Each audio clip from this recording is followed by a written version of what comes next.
नमः शिवाय। हर हर महादेव। जय श्री महाकाल। कैसे हम चेक करें कि हमारे घर में किसी ने कुछ करवा रखा है? ये बहुत बार आपके कमेंट्स मुझे आए दिन मिलते रहते हैं कि हमें बताएं पंडित जी कि किसी ने हमारे घर में कुछ करवा रखा, उसके क्या क्या संकेत हमें मिलता है। आमतौर पर ये बहुत बड़ा सब्जेक्ट है, लेकिन मैं आपको कुछ चीज़ें जो बेसिक है उन पर आपका ध्यान आकर्षित करवाना चाहता हूँ।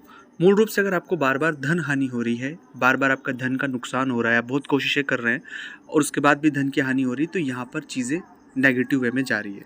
दूसरा, यह भी संकेत मिलता है कि कई बार व्यक्ति के जीवन में तनाव, डिप्रेशन और इतनी सारी बाधाएं उसे घेर लेती है कि उसे खुद को समझ नहीं आती कि मैं इन हालातों से कैसे निकलूं।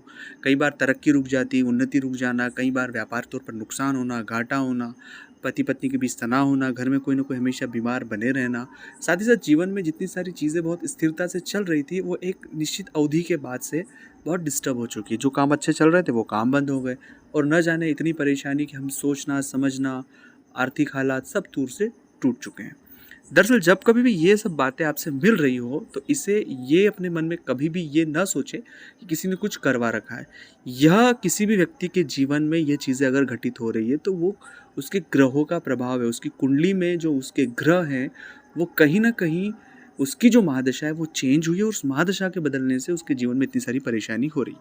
तो सबसे पहला प्रयोग आपको करना चाहिए कि 9 ग्रहों की शांति करवाएं, उससे आपको बहुत फ़ायदा मिलेगा।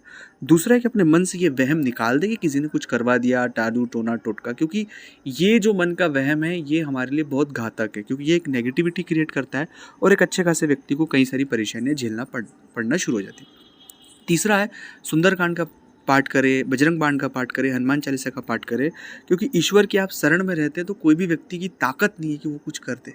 ईश्वर से बड़ा कुछ नहीं है। इसलिए ये वहम, ये गलतफहमी अपने मन से निकाले कि कोई कुछ कर सकता है। कोई कुछ भी नहीं कर सकता है। बस ग्रहों के फेर में, ग्रहों के मूवमेंट में, ग्रह चक्करों के फेर में हमारा जीवन अप एंड डाउन हो चुका है। ओम नमः शिवाय।